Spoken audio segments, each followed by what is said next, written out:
Heboh, Ketua DPRD Lumajang tak hafal Pancasila viral. Ketua DPRD Lumajang tak hafal Pancasila menghebohkan jagat maya. Aksinya itu pun kini viral. Rekaman video memperlihatkan sosok terduga Ketua DPRD Kabupaten Lumajang, Anang Ahmad Syaifuddin, yang berdiri di depan seraya menggenggam mikrofon. Saat itu Anang Ahmad memimpin pengucapan Pancasila yang diikuti oleh para peserta yang hadir dalam ruangan tersebut. Ucapan kalimat Pancasila hingga sila ketiga tampak lancar dan tak ada kendala. Namun ketika sila keempat, Ketua DPRD Lumajang itu tampak salah mengucapkannya. Alih-alih mengucapkan kerakyatan yang dipimpin oleh hikmat kebijaksanaan dalam permusyawaratan perwakilan, Ketua DPRD Lumajang malah berkata, 4.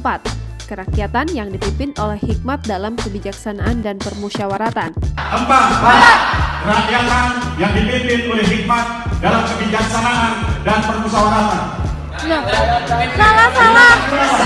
Salah. Ucapan sila keempat yang salah itu langsung disadari para peserta. Sejumlah peserta tampak tetap mengikuti, sementara yang lainnya seketika protes hingga berteriak salah. Tak ambil hati, dia lalu tersenyum seraya mendapatkan tepuk tangan dari peserta. Seperti yang dibagikan akun Instagram fakta.indo.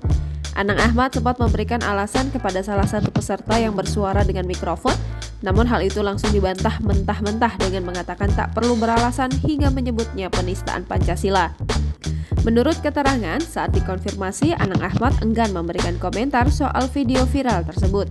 Sayangnya tidak diketahui lokasi acara atau keterangan lebih lanjut dari video itu. Tayangan itu lantas menuai beragam tanggapan di kolom komentar. Kebanyakan warganet memberikan ucapan pedas dan menohok terkait video tersebut. Jangan lupa subscribe, share, komen, dan like ya!